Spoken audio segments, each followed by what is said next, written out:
The scorching Arizona sun beat down on the abandoned farmhouse as Jonah rode past, wanting nothing more than to keep moving. Then he saw them, two little girls in tattered dresses, digging a small hole in the cracked earth. The younger one, no more than 6, clutched a rag doll and sang softly, "Hush, little baby, Daddy's sleeping deep." The older girl placed the doll in the hole and whispered, "Now, Daddy has a grave?" Jonah pulled his horse to a stop. Emma, 8 years old, ran to him and grabbed his pant leg. "Please, mister, be our daddy today. Just today." He looked down. Purple finger-shaped bruises circled Lucy's thin arm. The bad man. He herded Mommy again. Lucy trembled. A weak moan came from inside the house. Jonah pushed open the door. Sarah lay on the dirt floor, dried blood around her mouth, breathing shallow. Emma whispered behind him, "Mommy won't wake up." Just like Daddy. Leave a like and share your thoughts in the comments, along with the city you're watching from. And let's continue with the story. Jonah knelt beside Sarah, pressing 2 fingers to her neck. Her pulse fluttered weak and irregular beneath his touch. He'd seen enough dying men to recognize the signs she had hours. Maybe a day at most. "Ma'am, can you hear me?" Sarah's eyelids fluttered. She coughed, and crimson droplets spattered her cracked lips. Her eyes found his, desperate and fading. "Dalton," she gasped, each word costing her. Burned the deed, took the land papers. Another violent cough racked her body. "Doctor won't come. Sheriff won't help. No one." Her eyes rolled back. Jonah caught her before her head hit the floor. "Emma," he called. "When did this happen?" "Yesterday morning, mister." The men came with torches. Jonah's jaw tightened as he examined Sarah more carefully. 2 ribs broken. Maybe 3. The way she breathed shallow, labored, with a wet rattle, told him what he needed to know. Internal bleeding. Possibly a punctured lung. 48 hours. That's all she had before infection set in and killed her. But the nearest town was 15 miles away, through brutal desert terrain. In this heat, with her condition, moving her could finish what Dalton started. Not moving her would guarantee her death. "I need water," Jonah said. "Where's your well? Out back." Emma pointed. Jonah stepped into the blinding sunlight and found the stone well. He lowered the bucket, heard the splash, pulled up the rope. The stench hit him before he saw it. A bloated coyote carcass floated in the water, days dead, its body crawling with maggots. He dropped the bucket and turned to find Emma standing in the doorway. "Mr. Dalton's men threw it down there 3 days ago," she said quietly, as if reporting the weather. "They said we could drink poison or leave." Jonah's fists clenched. No water meant he couldn't clean Sarah's wounds, couldn't give her anything to drink, couldn't even wet a cloth to cool her fever. "Show me your food stores." Emma led him to a small shed behind the house. Inside, on a shelf that should have held sacks of flour and corn, sat one piece of hardtack bread, smaller than his palm. "Is this all?" Emma nodded. "I've been giving everything to Lucy. Big sisters eat last." "Right, that's what Mama said." The girl couldn't have weighed more than 50 pounds.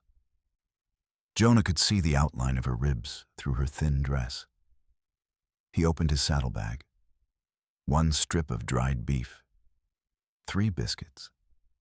Maybe enough to keep 1 person alive for a day. 4 people.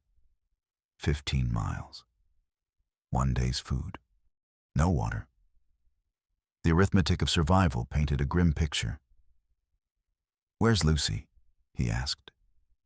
"Inside with." The distant thunder of hoofbeats cut her off. Emma's face went white. She grabbed Jonah's arm, her small fingers digging in with surprising strength. From inside the house came a sound that made Jonah's blood run cold, a child's terrified screaming. He ran inside to find Lucy curled beneath the table, hands clamped over her ears, shrieking, "No, no, no, don't take Daddy, give him back, give him back!" Emma rushed to her sister, wrapping her arms around the trembling child. "Shh. Lucy, it's okay. They're far away still." But Lucy kept screaming, lost in whatever horror played behind her eyes. "What happened to your father?" Jonah asked.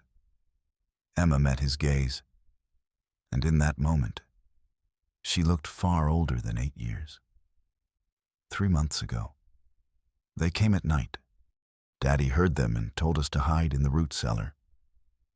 Her voice stayed steady, but tears tracked down her dusty cheeks. We heard shouting, gunshots, horses riding away. When we came out, Daddy was gone. Just blood in the dirt where he'd been standing. And the sheriff did nothing. Sheriff Garrett is Mr. Dalton's brother-in-law. Of course he was. Lucy's screams had faded to whimpers. Emma rocked her gently, singing the same lullaby Jonah had heard earlier, the one about Daddy sleeping deep. Jonah moved to the window. On the horizon, a dust cloud rose against the sky. Riders, at least 3, maybe more, coming from the east at a steady pace. He calculated distances, time, options. The riders would arrive in 30 minutes, maybe less. If he stayed and fought, he might take down 1 or 2 before they killed him. Then the girls would be alone with their dying mother and no hope. If he ran now, he could probably outrun them. Save himself. The smart play. The survivor's play. He looked at Emma, still holding her sister. At Sarah, barely breathing on the floor. At Lucy, whose screams had subsided to quiet sobs. Emma met his eyes. She didn't ask him to stay, didn't beg. Just looked at him with an expression that said she already knew how this ended. Everyone always left. Jonah checked his revolver. 6 shots. He had maybe 20 more rounds in his belt. Not enough. Not nearly enough.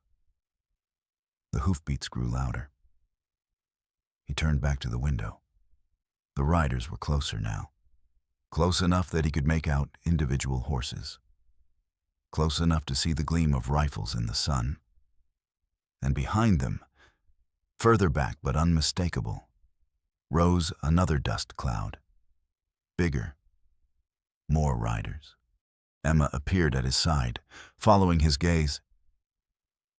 "They come every day at sunset," she whispered, "to make sure we suffer." Jonah made his decision in the span of a heartbeat. "We're leaving. Now." He scooped Sarah into his arms as gently as possible. She moaned, but didn't wake. "Emma, get on my horse. Lucy, you'll ride in front of me." "But the men," Emma started.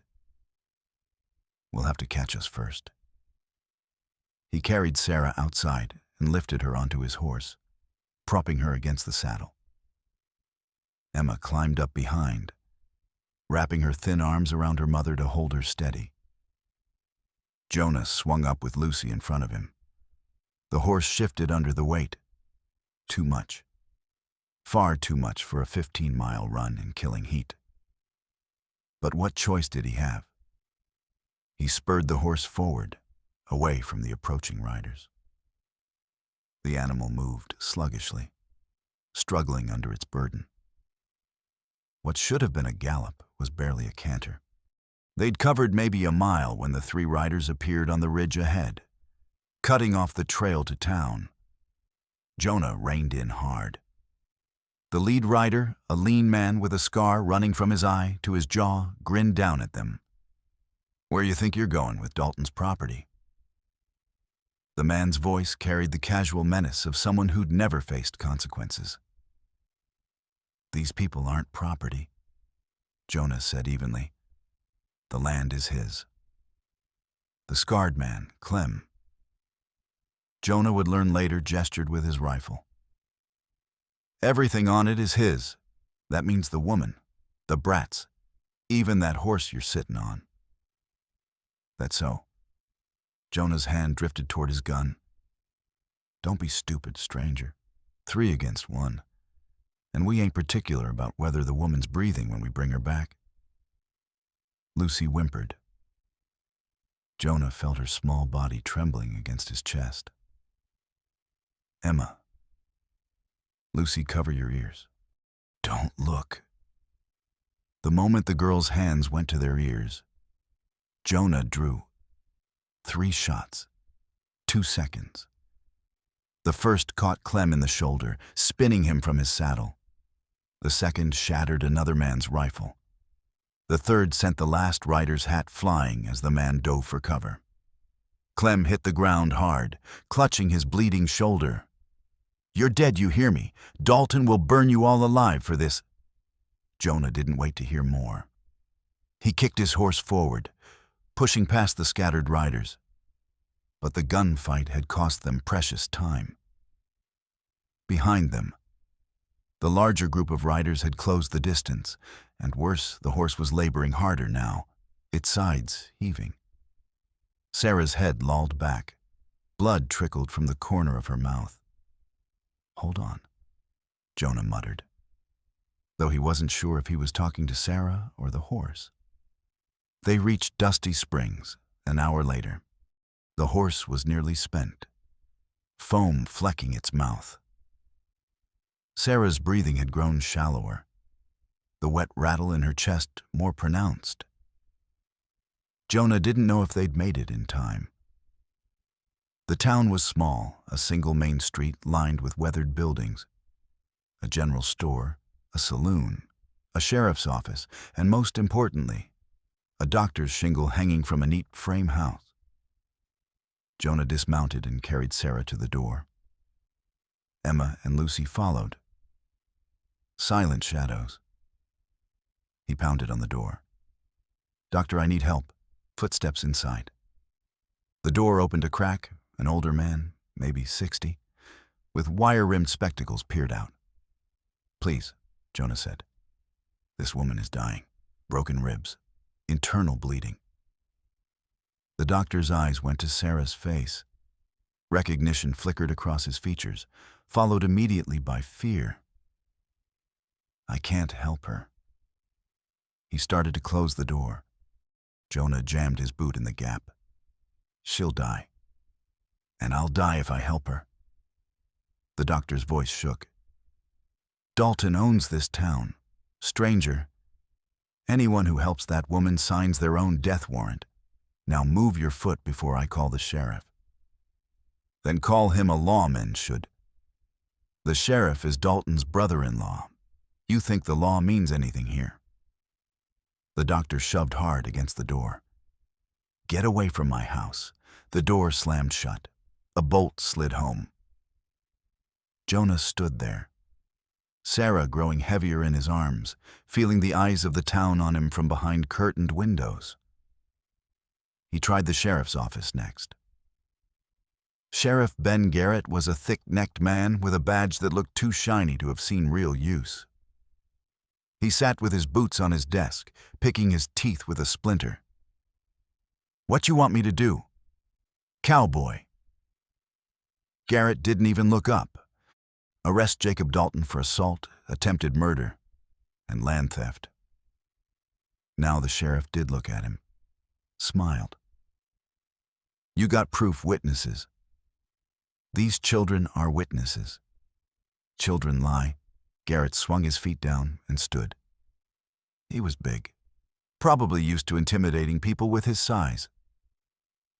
And frankly, Stranger, seems to me you're the one who committed a crime today.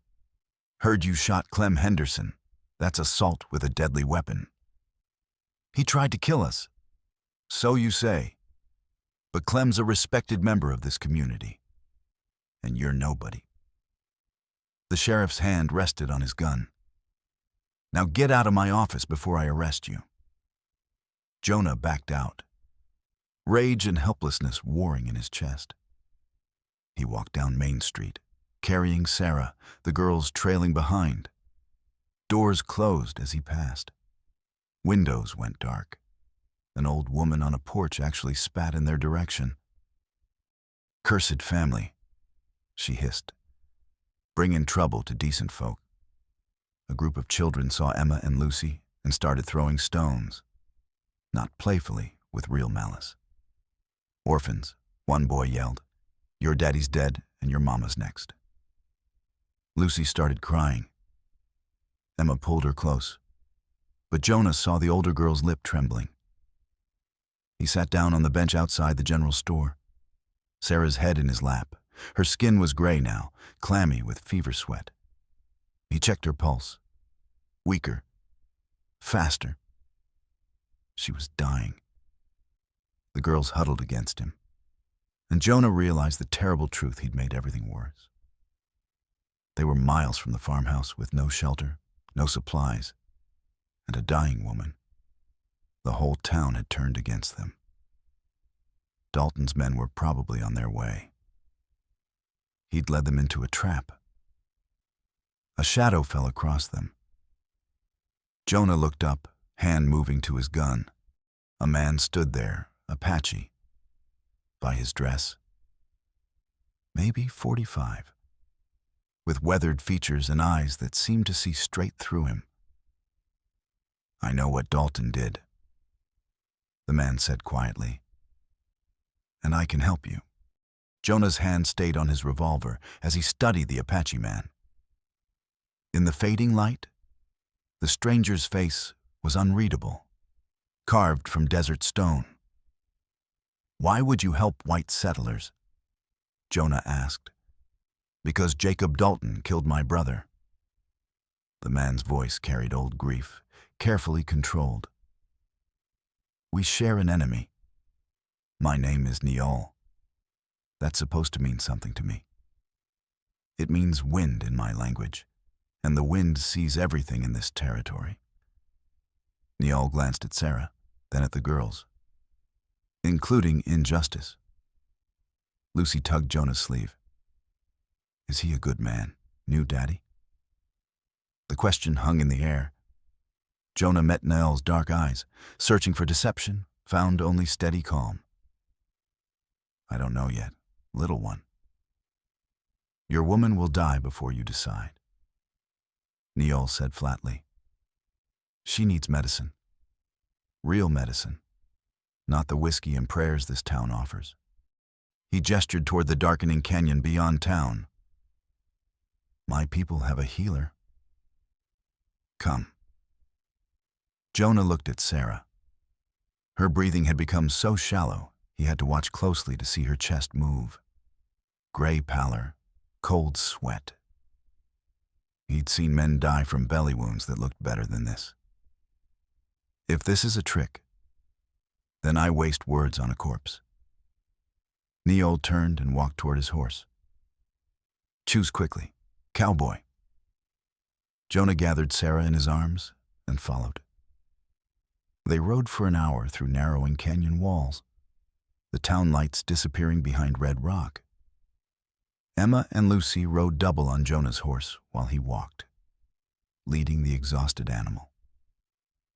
Neol moved ahead on foot, silent as shadow. The Apache camp appeared suddenly, a handful of shelters tucked into a hidden box canyon where a spring fed a small pool of clear water. Perhaps a dozen people, mostly elders and children. They watched Jonah's approach with wary eyes. An old woman emerged from one of the shelters. She moved with the careful deliberation of great age, but her eyes were sharp as she examined Sarah. This is Kiona, Neol said. Our medicine woman.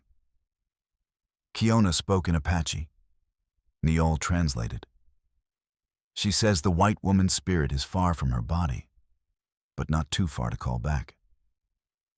They laid Sarah on blankets inside Kiona's shelter. The medicine woman worked with practiced efficiency, mixing herbs Jonah didn't recognize, applying poultices to Sarah's bruised ribs, speaking soft words in her native tongue. "Will she live?" Emma whispered. Kiona looked at the girl and smiled the first smile Jonah had seen since arriving.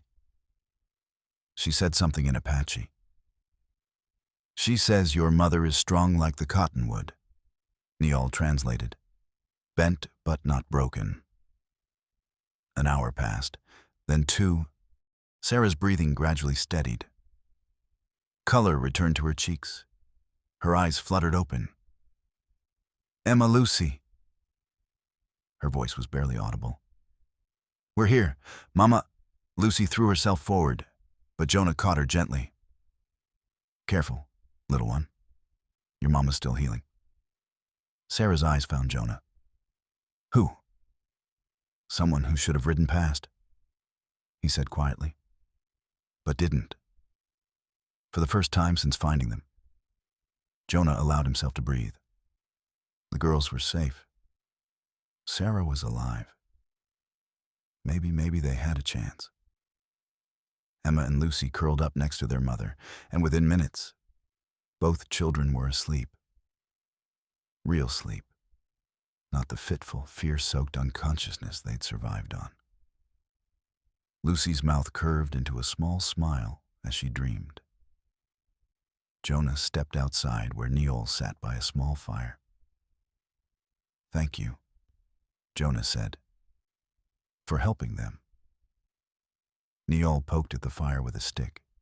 "Don't thank me yet. Saving the woman's life solves nothing if Dalton still wants her land. That's for the law to handle." "The law?" Neol's laugh was bitter. "You met the sheriff. You see how law works in Dusty Springs." He reached into his shirt and pulled out a leather pouch. "But perhaps this will interest you." He opened the pouch and spread papers on the ground between them.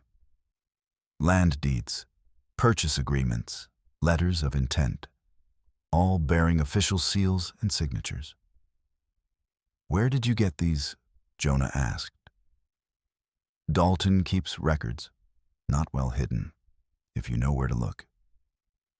Neol's finger traced across a document. "See this Thomas Miller's signature on a land sale agreement, dated 3 weeks before his death." Jonah picked up the paper, tilting it toward the firelight. The signature looked real enough, but something about the ink seemed off. Too dark, too fresh for a months-old document. "Thomas never agreed to sell," Neol continued. "This is forgery. And here," he pointed to another document, "a bill of sale showing the land already transferred to an Eastern Railroad company. All illegal. All proof Dalton murdered Thomas to steal his land. This could convict him, if you can get it to a federal judge. Not the local court, Dalton owns them. But Santa Fe has a territorial judge who can't be bought. 3 days hard ride north." Jonah studied the papers. With this evidence, Sarah could reclaim her land. Dalton would hang for murder. Justice would finally, "There's more," Neol said. "Dalton doesn't work alone. He has a partner, a powerful man back east who wants this land for the railroad. They're planning to expand through the territory, and Sarah's farm sits on the only viable route." "Who?" "I don't know his name, but I know Dalton answers to him." Neol gathered the papers carefully. "We need to move fast. Once Dalton realizes these documents are missing, he'll run. Or worse, he'll come here looking for them. Sarah's too weak to travel. I know. Which is why we go alone, you and me. 2 men travel faster than a wounded woman and children. Kiona will care for them. My people will protect them. Jonah looked back at the shelter where Emma, Lucy, and Sarah slept. The thought of leaving them, even for 3 days, felt like abandonment. I promised them I'd stay. And you'll keep that promise, but first, you must ensure they have a home to return to. Neol extended his hand. Do we ride together? Cowboy. Jonah gripped the offered hand. For justice. For justice. Neol echoed. They left at first light. Sarah woke long enough to squeeze Jonah's hand. Thank you for being their father. I'll be back, he promised. 3 days. Emma stood watching as they mounted their horses. She held Lucy's hand, both girls solemn. You'll really come back? Emma asked. Everyone says that. Nobody does. Jonah knelt in front of her. I keep my promises. Emma, always. Lucy pulled off the rag doll from her pocket, the same one they'd been burying when he'd found them. For good luck, Mr. Wind. Neol accepted it with surprising gentleness, tucking it into his shirt. They rode north as the sun climbed. The terrain grew rougher. Red rock gave way to pine forest, then high desert again. Neol set a punishing pace, and Jonah's horse struggled to keep up. 5 miles out, Neol suddenly reined in.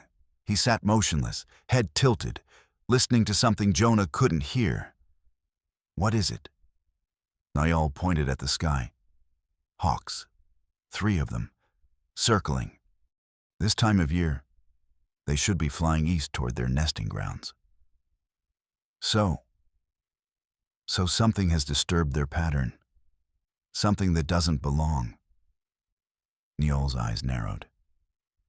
Someone is following us, or... A distant gunshot cracked across the desert. Then another, coming from the direction they just left. From the canyon where Sarah and the girls were sleeping, Jonah wheeled his horse around and spurted into a gallop.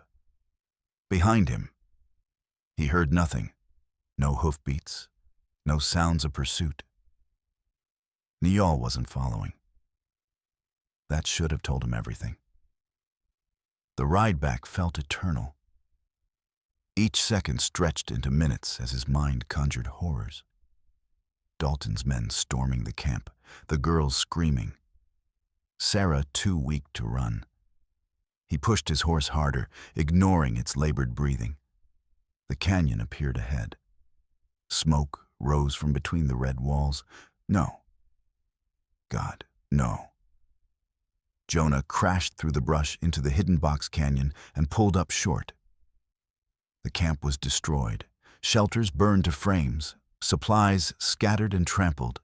The sacred spring churned with ash. But no bodies, no blood, no people. Just emptiness and the crackle of dying fires. Sarah, Jonah dismounted, running between the ruins. Emma, Lucy. His voice echoed off canyon walls. No answer came. Kiona's medicine shelter was torn apart. Blankets shredded, pottery smashed. The space where Sarah had lain was empty, except for a dark stain that made Jonah's stomach clench. Looking for something, Cowboy. Jonah spun. Neol sat on his horse at the canyon entrance, backlit by the setting sun.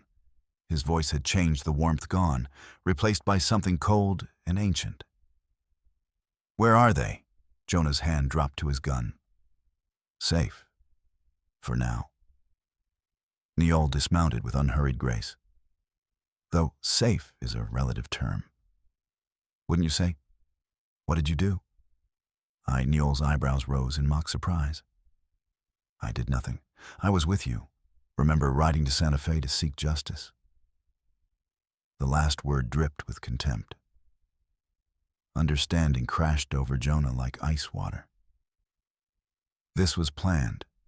You planned all of this. Not all of it. You showing up was fortune's gift. A white man to play the hero perfect for my needs. Neol began walking in a slow circle around Jonah. Did you really think I wanted to help you, that I cared about some settler woman and her spawn? Your brother, Jacob Dalton, did kill my brother. That part was true. Neol's face hardened. But my brother was trying to claim this land. He died in a fair fight over territory that's belonged to my people for generations. Then Thomas Miller. Thomas Miller killed my father 2 years ago. Shot him at the spring during a water dispute. Neol's voice cracked slightly. Left him to bleed out in the desert sun while Thomas rode home to his loving family. Jonah's mind reeled. Emma said she showed you a journal.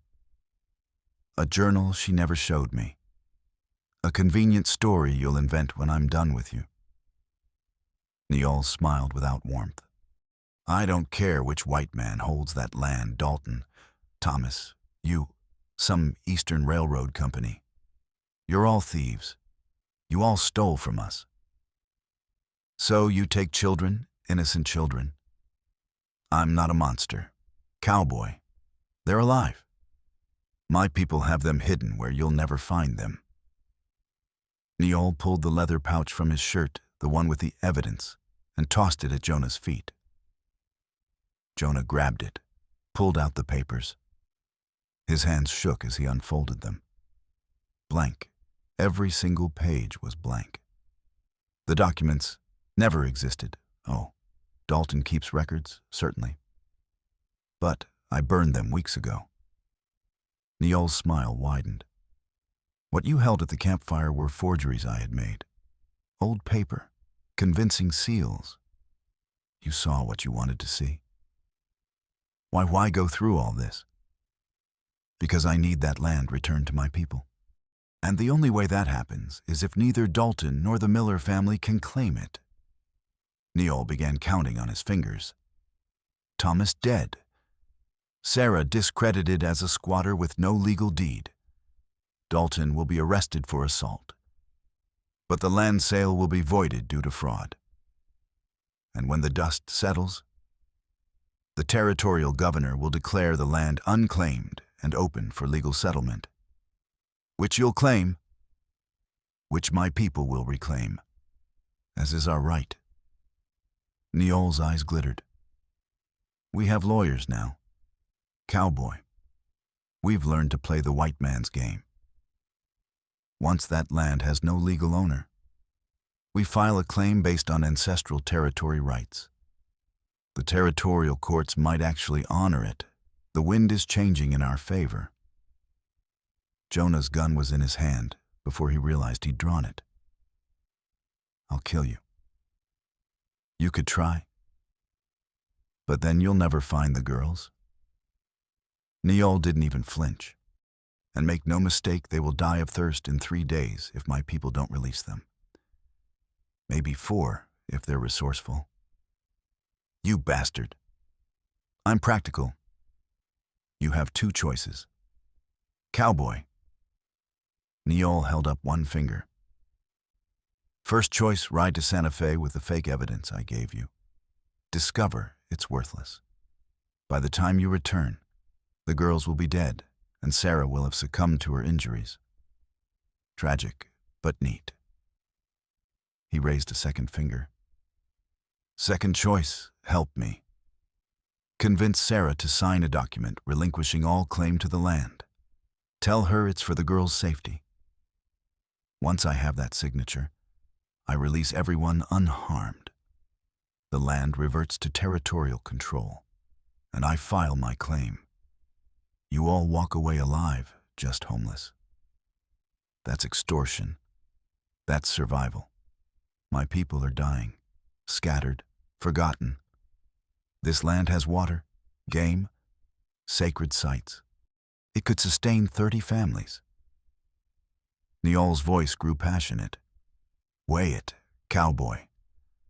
30 Apache families versus one white widow and 2 orphans. Which is justice? Jonah wanted to shoot him. Every fiber of his being screamed for it. But Neal was right about one thing: killing him meant never finding the girls. Where's Sarah? With Kiona, actually safe. For now. I'm not Dalton. I don't hurt women for sport. Neal mounted his horse. You have until sundown tomorrow to decide. After that, I let nature take its course with the children. Tell me where they are. No. Neal turned his horse. But I'll give you this. They're within 10 miles. Close enough to save if you're clever. Far enough that you'll never stumble on them by accident. He started to ride away, then paused. Oh, and Cowboy, don't bother going to the sheriff. Dalton's men are already hunting you for shooting Clem.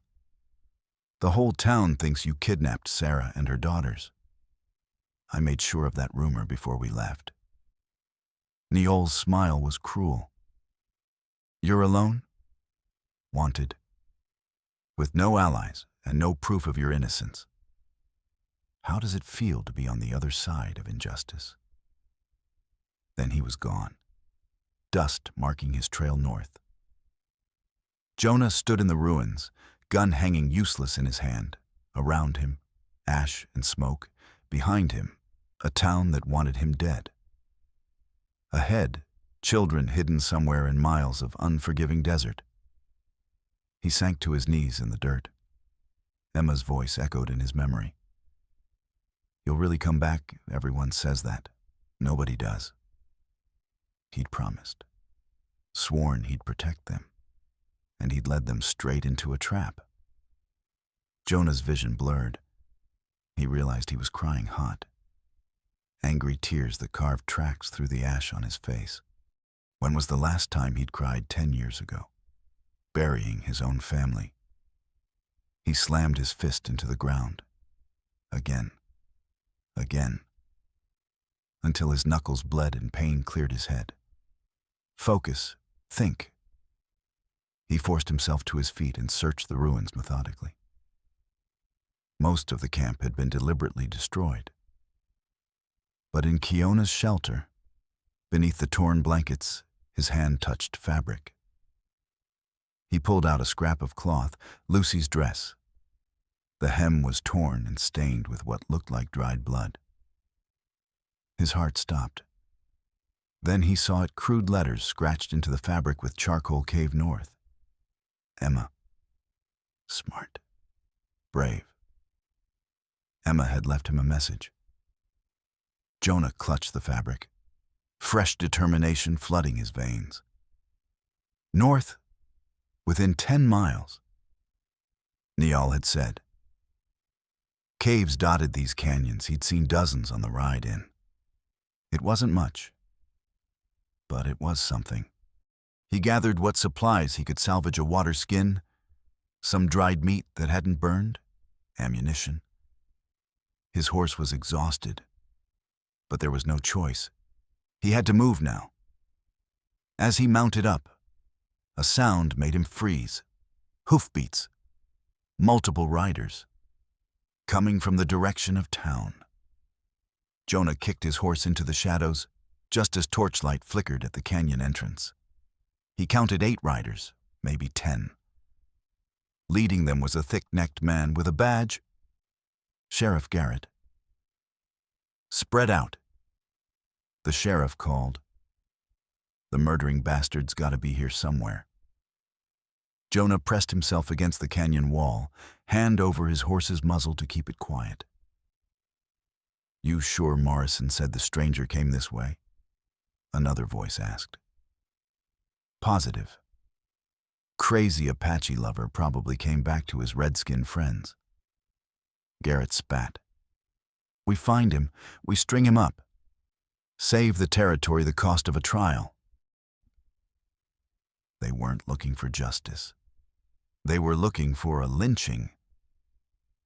Jonah waited until they spread out, searching the far side of the camp, then quietly led his horse deeper into the shadows. There was a narrow passage between rocks at the canyon's north end, barely wide enough for a horse, easily missed if you didn't know it was there. He squeezed through just as one of the posse shouted, "Fresh tracks over here." No time to be quiet now. Jonah mounted and spurred his exhausted horse into a run. Behind him, shouts and gunfire. A bullet ricocheted off stone inches from his head. He burst out of the narrow passage into open desert just as the moon rose, casting everything in silver and shadow. 10 miles. Caves to the north. 2 little girls waiting for someone, anyone, to keep their promise. And behind him, a lynch mob with torches and rope. Jonah leaned low over his horse's neck and rode into the darkness, chasing a little girl's desperate message written in charcoal on a scrap of cloth. He'd failed them once by trusting Neol. He wouldn't fail them again, even if it killed him. The gunshot that killed Jonah's horse came from somewhere in the darkness behind him. The animal screamed and collapsed mid-stride, sending Jonah tumbling across hard-packed earth. He rolled, came up with his gun drawn, fired twice at muzzle flashes in the distance. A voice yelled. Someone cursed. The torches scattered. Jonah didn't wait to see if he'd hit anyone. He ran. The desert at night was a maze of shadows and stone. He stumbled over rocks he couldn't see, tore his hands on cactus spines, kept running. Behind him, the posse spread out, shouting to each other, their torches like distant stars. His ribs screamed where he'd landed. Something wet and warm soaked through his shirt. The wound in his side had reopened from Neol's earlier blow. He ran until his lungs burned and his legs gave out, collapsing behind a boulder in a dry wash. The torches were still visible, but farther away now. Random. They'd lost his trail. Jonah took inventory in the moonlight. No horse, no food. The saddlebags had gone down with the animal. His water skin had burst in the fall. He had his gun. Maybe 10 rounds left, and the clothes on his back. And Lucy's torn dress with Emma's message. 10 miles north. Caves. 2 children who believed he'd come for them. He checked his injuries. The wound in his side wasn't deep, but it wouldn't stop bleeding. His left ankle had swollen to twice its normal size, sprained, maybe broken. Every breath sent lightning through his ribs. Jonah tried to stand. His ankle collapsed under him. He tried again, gritting his teeth, made it 3 steps before falling. He lay there in the dirt, staring at the indifferent stars, and laughed. A broken, bitter sound that hurt his ribs. "I promised," he said to the empty sky. "I promised I'd come back." Emma's face swam in his memory, those solemn eyes that had seen too much. "You'll really come back," everyone says that. Nobody does. "I'm sorry," Jonah whispered. "I'm so sorry." The words felt like ash in his mouth. 10 years ago, he'd made another promise, to his wife, Rebecca, to his daughter. "Grace, I'll be home by Sunday. I promise." But a storm had delayed him, and when he'd finally ridden home 3 days late, he'd found the house burned, his family buried in the yard by neighbors. Comanche raid, they'd said. Quick deaths, they'd assured him. As if that mattered. He'd buried his grief in whiskey and wandering, promising never to care about anyone again. Never to make promises he might not keep. Then 2 little girls had grabbed his pants and begged him to be their daddy. Just for today. And fool that he was. He'd said yes. Jonah forced himself upright and started crawling north. If he couldn't walk, he'd crawl 10 miles. He had until sundown tomorrow. Neol had said, maybe 12 hours if he was lucky.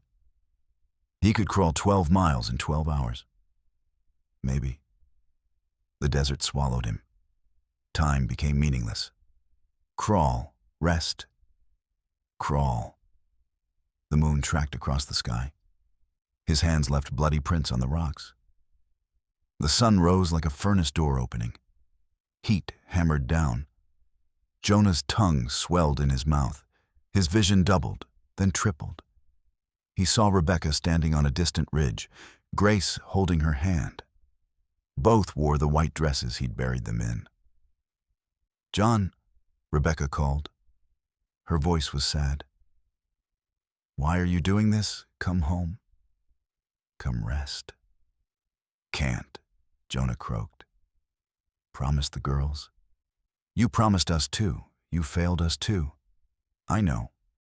Then why keep trying? You always fail the ones you love." Grace stepped forward. She was 7 in his memory, but the girl he saw now was older, 8, maybe, Emma's age. "Daddy," Grace said, "I forgive you. You can stop punishing yourself." "No." Jonah shook his head, tears cutting tracks through the dust on his face. "Not until I keep this promise. Not until I save them." "You can't save everyone, John," Rebecca said gently. "Then I'll die trying." The apparitions faded. Jonah found himself talking to empty air, alone except for the vultures that circled overhead, waiting with the patience of stones. He crawled maybe another mile before his body gave out completely. He rolled onto his back, too exhausted even to seek shade. The sun beat down like a physical weight.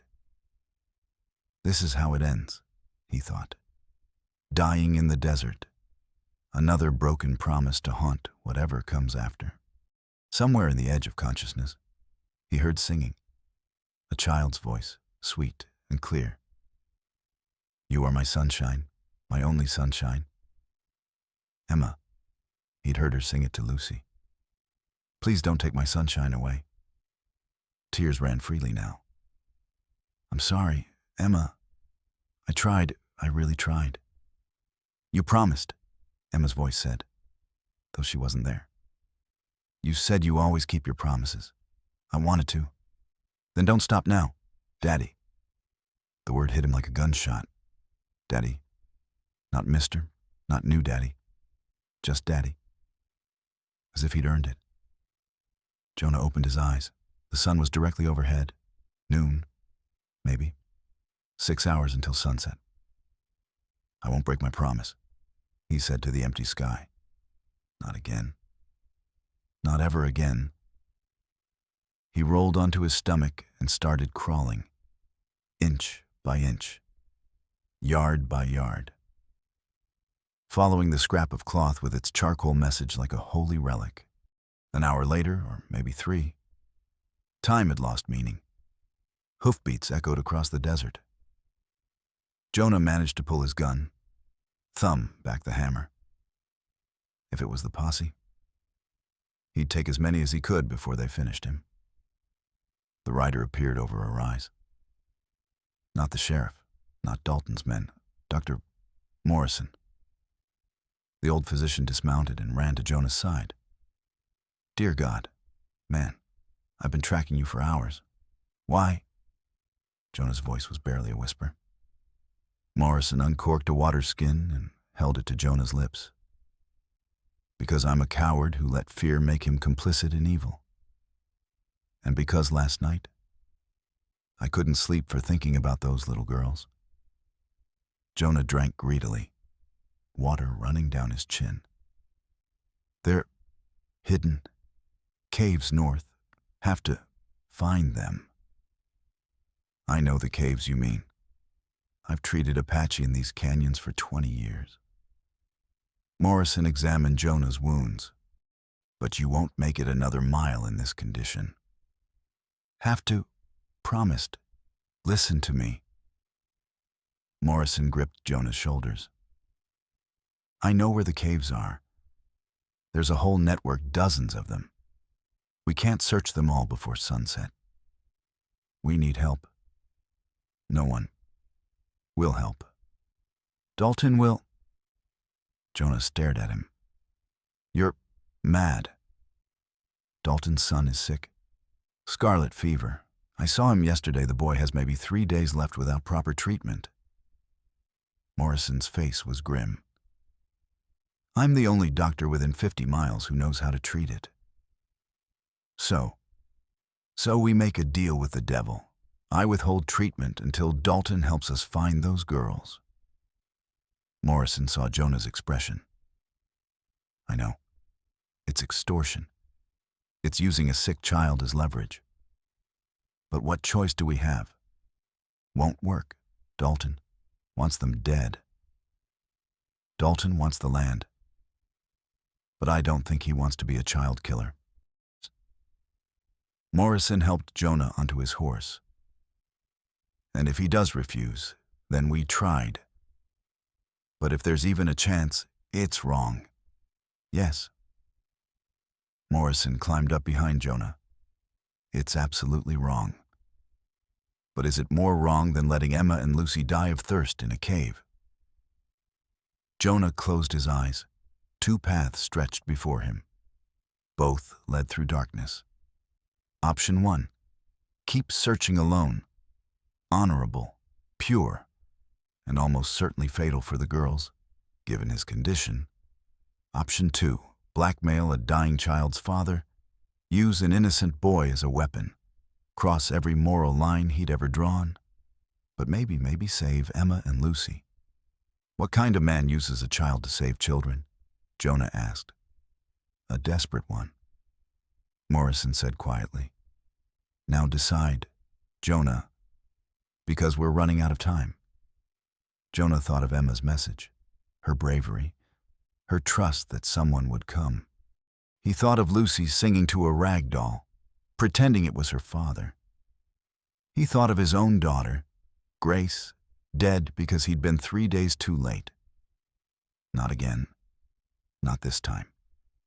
Do it, Jonah said. Take me to Dalton. You're sure? Jonah touched the scrap of Lucy's dress in his pocket. I'm sure I'll do whatever it takes to keep my promise, even if it damns my soul. Morrison spurred the horse forward, and they rode toward Jacob Dalton's ranch, carrying a bargain written in a sick child's fever. Behind them, the sun continued its merciless descent toward the horizon. Jacob Dalton's ranch house rose from the desert like a fortress, 2 stories of solid timber and stone, surrounded by bunkhouses and corrals. A man's wealth measured in water rights and violence. Morrison reined in at the gate. 2 armed men stepped forward, rifles ready. State your business, Doc, one said. Medical emergency, Jacob's boy. The guards exchanged glances. One ran toward the house while the other kept his rifle trained on Jonah. That's the stranger the sheriff's hunting, the one who shot Clem. I know who he is, Morrison said calmly. But right now, Billy Dalton is dying of scarlet fever, and I'm the only one who can save him. You want to explain to Jacob why you delayed me? The guard lowered his rifle. They were escorted to the house. Inside, the wealth was impossible to ignore. Persian rugs, crystal lamps, furniture shipped from the east, all bought with stolen land and blood. A woman met them at the stairs, Billy's mother. Jonah assumed her eyes were red from crying. Thank God you came, Dr. Morrison. He's burning up. He keeps calling for his father, but Jacob's out searching for. She noticed Jonah and gasped. That's the man from town, the murderer. I'm no murderer, ma'am. Martha, where's Jacob? Morrison interrupted. Rode out an hour ago with his men, looking for that stranger. She pointed at Jonah with a trembling finger. And now, you bring him into my house. Where's Billy? She led them upstairs to a bedroom where a small boy lay tangled in sweat-soaked sheets. Billy Dalton couldn't have been more than 10. Thin and pale, his skin flushed with fever. Dark red spots covered his neck and chest. Jonah felt his stomach clench. The boy looked like Grace had in those final hours before. How long has he been like this?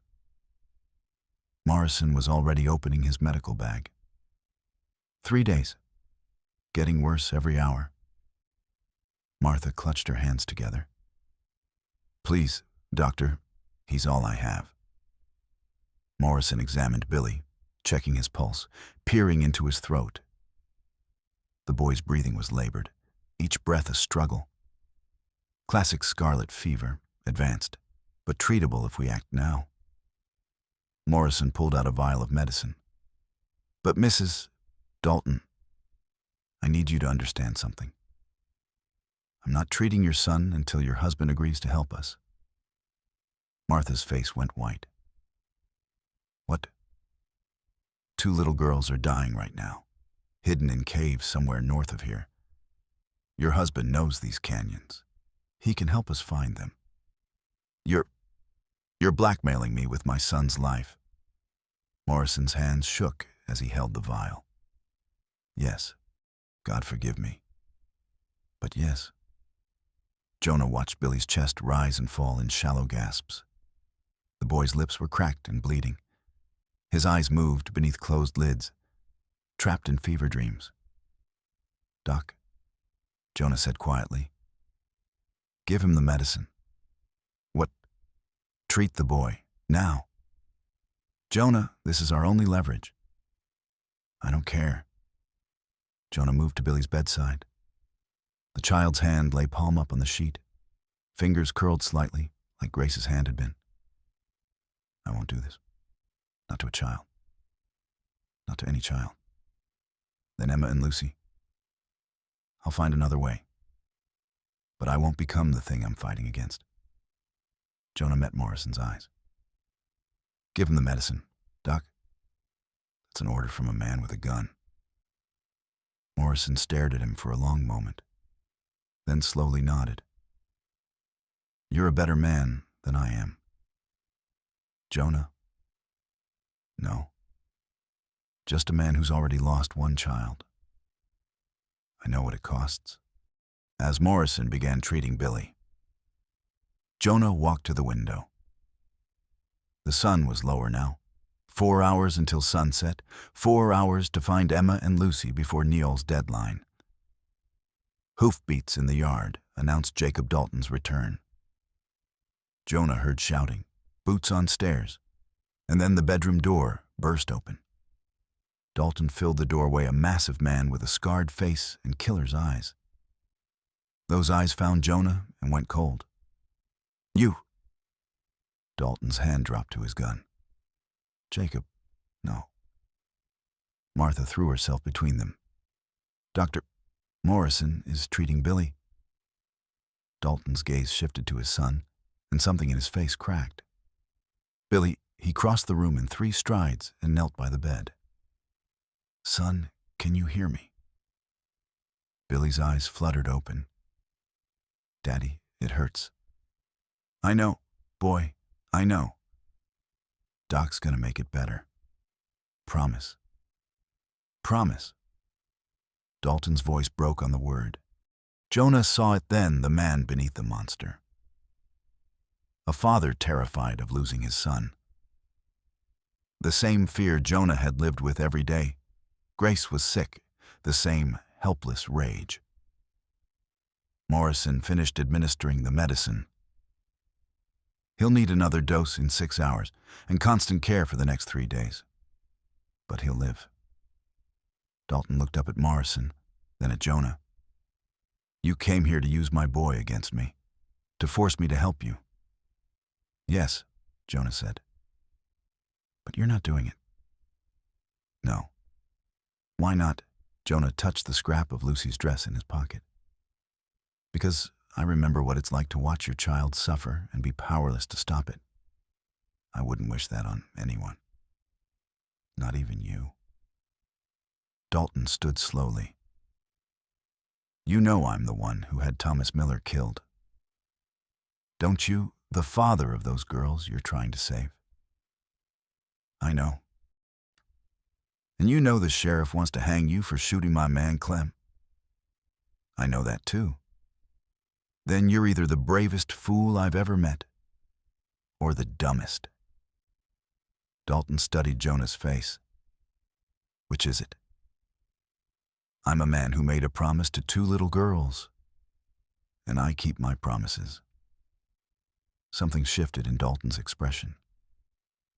He walked to the window, staring out at his ranch, his empire built on theft and violence. Thomas Miller once did what you just did, Dalton said quietly. 3 years ago, we had a dispute over water rights. Drew on each other. I was faster, shot him in the shoulder. He had me dead to rights for a return shot. But he didn't take it, Jonah said. No, because Billy was playing nearby. Thomas saw my boy and lowered his gun. Said he wouldn't make a son watch his father die. Dalton's hands clenched into fists. And I repaid that mercy by having him murdered in the dark, by stealing his land, by leaving his daughters orphaned. You can't undo the past, no. But maybe... Dalton turned. Maybe I can keep it from happening again. Those girls, Emma and Lucy, they're hidden in the cave system north of Whiskey Canyon. Aren't they? You know where they are. I know every cave in this territory. Used them myself for hiding stolen cattle. Dalton grabbed his coat. There's a dozen possible locations, but I can narrow it down. We'll need horses, supplies, and haiku. Glass shattered downstairs. Shouts erupted from the yard. Dalton rushed to the window. Hell and damnation. Jonah looked out. At least 40 men surrounded the house, carrying torches and rifles. Sheriff Garrett sat at the front on his horse, a rope coiled over his saddle horn. Jacob Dalton, the sheriff called. Send out the murderer. We know he's in there. How did they know? Morrison whispered. Someone talked. Always someone. Dalton checked his gun. I've got maybe 8 men on the ranch. Against 40 will be slaughtered. Martha pulled Billy close. Jacob, you can't fight them all. Watch me. Dalton started for the door. Jonah grabbed his arm. Wait, I'll go out, turn myself in. No one else needs to die. Noble, stupid, but noble. Dalton shook him off. You go out there. They'll string you up before sunrise, and those girls will die in those caves. Then what do we do? Dalton was quiet for a moment, thinking. Then he smiled, a hard, dangerous smile. We make them choose. He strode to the window and threw it open. Garrett, you want this man, come and take him, but you'll have to go through me first. The crowd below murmured in confusion. Are you mad? Dalton! The sheriff shouted. He shot your man. He's a criminal. He's under my protection, and any man who wants him has to kill me to get him. Dalton's voice carried across the yard. How many of you are ready to die tonight? Because I promise you I'll take at least 10 of you with me. The crowd shifted uncertainly. Dalton was feared for good reason. Men didn't challenge him lightly. There's 40 of us and 8 of you. Garrett yelled. Then you better hope you're one of the 30 who survive. Dalton chambered around. Now get off my property before I start shooting. The standoff held for a long moment. Then someone in the crowd shouted, He's protecting the Apache lover. Dalton's gone soft. Another voice, Burn them out. A torch arced through the air and landed on the porch. Flames spread across the dry wood. Here we go, Dalton muttered. He turned to Jonah. You ever been in a siege, cowboy, once or twice? Good, because we've got about 5 minutes before this whole place becomes an oven. Dalton grabbed Martha's arm. Get Billy to the root cellar. Take Doc with you. Jacob, go. He kissed her roughly. I love you. Now go. As Martha fled with Billy, Dalton and Jonah took positions at the windows. For what it's worth, Dalton said, loading his rifle. Thomas was right about you. You're worth keeping alive. You didn't know Thomas? No. But I know his daughters chose well when they asked you to be their father. Dalton aimed at the mob below. Now let's make sure they get the chance to call you Daddy for real. The first shot shattered the window beside Jonah's head. The siege had begun. Gunfire erupted from the mob. Bullets punched through the wooden walls, splintered window frames, shattered the crystal chandelier in the hallway. Jonah fired back, forcing 3 men to dive for cover. We can't hold them for long, Dalton shouted over the chaos. That porch fire will spread to the main structure in minutes. Jonah's mind raced. 40 men outside, fire below. The sun sinking toward the horizon, maybe 3 hours of daylight left. Emma and Lucy running out of time in some cave while he was pinned down in a burning house. I need a horse, Jonah said. You're fastest. Shadows in the stable. Black Mustang meaner than sin, but faster than anything in the territory. Dalton fired twice more. But you'll never make it across the yard. I don't need to cross the yard. I need a distraction. Dalton's eyes narrowed. But what kind of distraction? The kind where you make them think they've won. Jonah reloaded his revolver. Give me 2 minutes to reach the stable. Then surrender. Surrender, they'll burn this place anyway. Not if you offer them something better than revenge. Tell them I escaped out the back.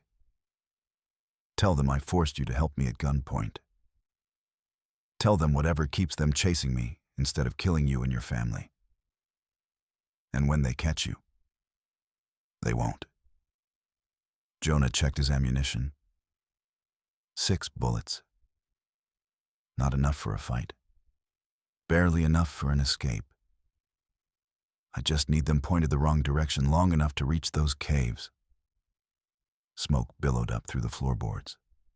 The heat was becoming unbearable. Dalton grabbed a piece of paper and scribbled quickly. The cave system, 3 main branches. This map shows them all. The northern branch has a spring inside. If Neol's keeping them alive, that's where they'll be. How far? 10 miles hard riding, but the entrance is hidden behind a rockfall that looks natural. You'll ride right past it if you don't know what to look for. Dalton sketched quickly. See this formation that looks like a sleeping bear 20 yards east? There's a gap you can squeeze through. Jonah committed the map to memory, then stuffed it in his shirt. One more thing, Dalton said. He went to a cabinet and pulled out a double-barreled shotgun and a box of shells. You'll need this more than a pistol if you're facing Neol and his warriors. I can't repay this. You already did. You gave my boy his life when you could have used him as a bargaining chip. Dalton extended his hand. That makes you a better man than I'll ever be. They shook. An understanding passed between them 2 men who'd walked different paths to the same moment of truth. Time to go, Dalton said. Back staircase leads to the kitchen. Door opens near the stable. I'll give you your 2 minutes. Jonah moved fast, keeping low as bullets continued to pepper the house. The back stairs were already smoky. He covered his mouth and descended into chaos. The kitchen was an inferno. The porch fire had spread faster than expected, eating through the walls. Jonah kicked open the back door and ran through sheets of flame. His shirt caught fire. He rolled in the dirt, smothering it, then sprinted for the stable. Behind him, Dalton's voice boomed from the front of the house. "Hold fire, I'm coming out." "Where's the stranger?" Sheriff Garrett demanded. "Gone, escaped out the back 10 minutes ago, held a gun to my boy's head and forced me to help him." "Brochure, which direction?" "South toward the border."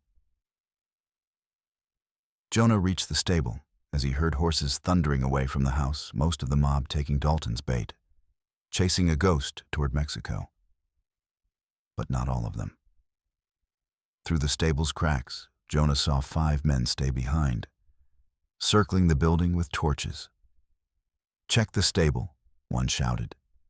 "Could be hiding there."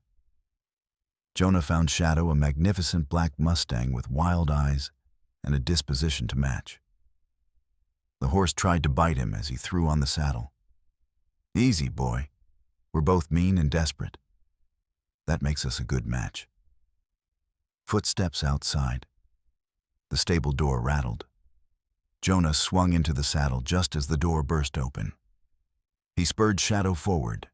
The Mustang exploded from the stable like a cannonball, trampling one man and scattering the others. Gunfire erupted. A bullet creased Shadow's flank, making the horse run faster. Another tore through Jonah's already injured shoulder.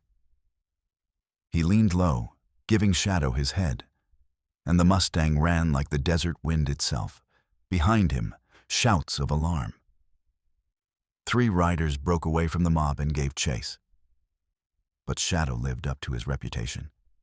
Within a mile, the pursuit fell behind. Within 2, they were specks in the distance. Jonah guided the horse north, following landmarks from Dalton's map. The sun hung low, painting the desert in blood-red light. 2 hours until sunset, maybe less. He pushed Shadow harder, navigating by instinct and desperation through canyons and arroyos. The Sleeping Bear Formation appeared ahead, a natural rock sculpture that looked exactly like Dalton had drawn. 20 yards east, the hidden entrance. Jonah dismounted and squeezed through the narrow gap. Inside, darkness swallowed him whole. He lit a match from his pocket. The cave system spread before him like the belly of some ancient beast. 3 tunnels branched away into darkness. He followed the northernmost, listening for water. The sound of a spring echoed ahead, and something else. A child crying. "Lucy," Jonah called. "Emma, Daddy." Lucy's voice, distant but unmistakable. "Daddy, help, please." Jonah ran toward the sound, heedless of the darkness. The tunnel opened into a larger cavern, lit by flickering torchlight. Emma and Lucy huddled together against the far wall, wrists bound with rope. Kiona sat nearby, also bound. Sarah lay on a blanket, unconscious but breathing. And between Jonah and his girls stood 5 Apache warriors, arrows nocked and ready. From the shadows, Niall emerged. "I'm almost impressed. Cowboy, you actually found them. Let them go." "No." Niall nodded to his warriors. "Kill him." The warriors drew their bows. Emma screamed, "No, don't hurt him." Jonah raised the shotgun, knowing it was pointless. 5 arrows against 1 man. He couldn't possibly. A gunshot cracked from the cave entrance behind him. One of the warriors fell. Then another. Jonah spun. Dr. Morrison stood at the tunnel mouth, rifle smoking. "I followed you," Morrison said simply. "Told you I was done being a coward." But the distraction cost them. Niall drew a knife and lunged at Jonah. They crashed to the ground, the blade flashing toward Jonah's throat. Jonah caught Niall's wrist, muscles straining. The knife descended inch by inch. Morrison's rifle cracked again, but the remaining warriors were on him. Jonah heard the doctor cry out, "Stop!" Emma's voice cut through the chaos. Mr. Niall, stop. I can prove my daddy didn't kill your father. Niall hesitated. You lie. I found his journal, the real one. Emma held up a small leather book. Look. Niall released Jonah and snatched the journal. His eyes widened as he read. This says my father was already dead when Thomas found him. Says he buried him with honor. Neil's voice shook. You're telling me I've been hunting the wrong man, that I kidnapped these children for nothing. My daddy tried to help your father, Emma said, tears streaming. He didn't kill him. Then who did? A new voice echoed from deeper in the cave. I did. Everyone turned. A well-dressed man in an expensive suit emerged from the shadows, flanked by 10 armed men. His silver hair gleamed in the torchlight, his smile cold as winter. Allow me to introduce myself, he said. Senator Warren Blackwell. And I'm afraid you're all going to have to die now.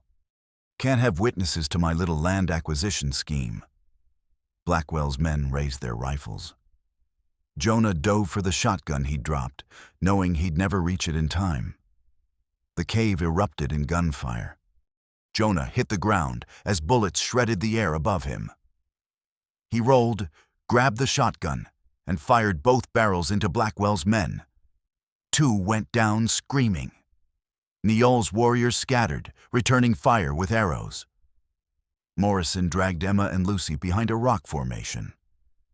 Kiona threw herself over Sarah's unconscious body. The cave became a war-zone gunfire, echoing off stone walls, muzzle flashes illuminating chaos in strobing bursts. Blackwell retreated deeper into the cave, his remaining 8 men providing cover. Kill them all, the senator screamed. Every last one. Jonah reloaded the shotgun with shaking hands. His shoulder wound had reopened, blood soaking through his shirt.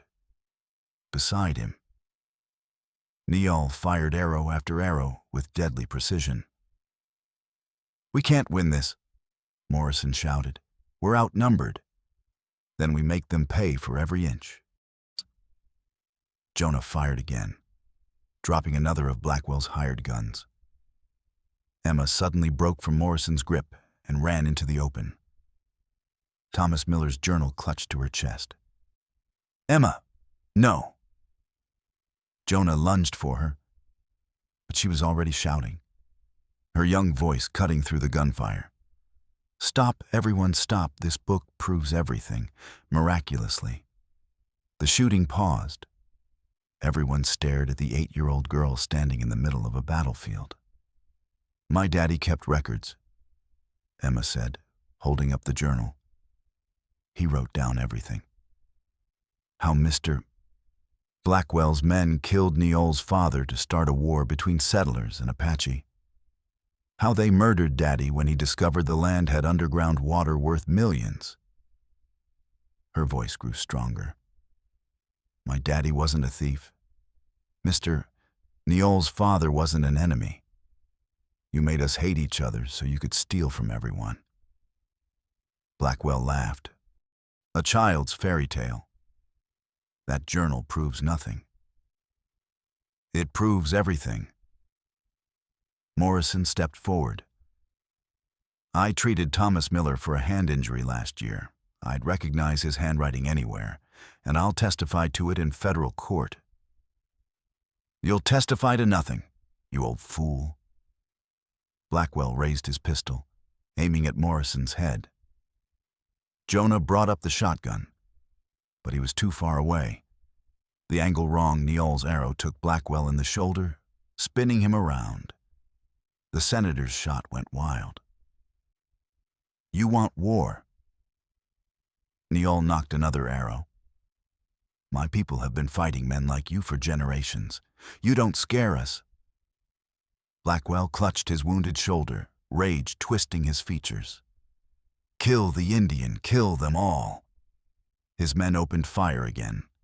Niall went down, an arrow wound turning his shirt red, Morrison took a bullet to the leg and collapsed. The cave echoed with screams and gunshots. Jonah saw it all in terrible slow motion. Saw Blackwell swing his gun toward Emma, still standing exposed in the open. Saw the senator's finger tighten on the trigger. Saw Lucy break free from Morrison's grip and run toward her sister. No. Jonah threw himself forward. The gun roared. Jonah slammed into Emma, knocking her aside. The bullet meant for the child tore into his chest instead, the impact like being kicked by a mule. He crashed to the ground, Emma underneath him. "Daddy!" Emma screamed. "Daddy, no!" Lucy reached them, sobbing. "You promised you wouldn't leave. You promised." Jonah tried to speak, but blood filled his mouth. The cave ceiling spun above him. He'd been shot before. Knew what it meant when your chest felt both burning hot and ice cold. This was it. The end. At least he'd kept his promise. The girls were alive. Through dimming vision, he saw Boots approaching. Blackwell, reloading his pistol. "Touching," the senator sneered, but ultimately pointless. He aimed at Emma and Lucy. A shadow moved behind him. Jacob Dalton stepped out of the tunnel, his face a mask of fury. "You really should have made sure all your men stayed at my ranch, Blackwell." He fired 3 times. Blackwell's gun clattered to the stone floor. The senator looked down at the spreading red stains on his chest, shocked. "But I'm a United States senator." "You're a murderer." Dalton fired again. "And murderers hang." Blackwell collapsed, his expensive suit pooling with blood. The remaining hired guns took one look at their dead employer and threw down their weapons. "Don't shoot. We surrender." Sheriff Garrett burst into the cave at that moment, deputies behind him. He'd followed the gunfire. His eyes took in the scene, bodies everywhere. Smoke and blood. Dalton standing over a dead senator. "Jacob, what in hell?" "Off. Blackwell murdered Thomas Miller," Dalton said calmly. "Orchestrated the theft of his land. Hired these men to kill witnesses. I've got a dying federal marshal who'll testify, and a journal full of evidence." He gestured to Emma, who still clutched the book. "Take him into custody, or what's left of him." Garrett looked at the dead senator, at his terrified men, at the evidence scattered around the cave. Political calculation played across his face. Backing Dalton and Blackwell had seemed safe. But a dead senator changed everything. "You're under arrest," Garrett told Blackwell's men. "All of you." As deputies moved to collect the prisoners, Morrison crawled to Jonah's side. "Hold on, son. Don't you dare die on these girls." Jonah couldn't feel his legs anymore. Couldn't feel much of anything except Emma and Lucy's small hands gripping his. "You came back," Emma whispered. "You really came back." "Promised," Jonah managed. Each word cost him. "Always keep promises." Morrison was working on the wound, but Jonah could see it in the doctor's eyes. Too much blood, too much damage. Sarah stirred on her blanket, consciousness returning. What happened?" "Mama." Lucy ran to her mother. "Daddy saved us, but now he's hurt." Sarah crawled to Jonah's side, her own injuries forgotten. No, you don't get to die. Not after everything." Tears ran down her face. "Emma, Lucy, they need a father. We need you." Jonah tried to smile. "You'll be fine. Strong, all of you." "That's not good enough." Emma was crying now. Really crying. You promised you said you'd stay. You said from now on, our home is your home. The words cut deeper than any bullet. Jonah had made another promise, to be their father. Not just for today, forever. But how could he keep a promise when he was dying? Rebecca's voice whispered in his memory, "You can't save everyone, John." But Grace's voice answered, "You promised, Daddy." No, not this time. Not again. Jonah focused every ounce of will on breathing, on staying conscious, on not giving up.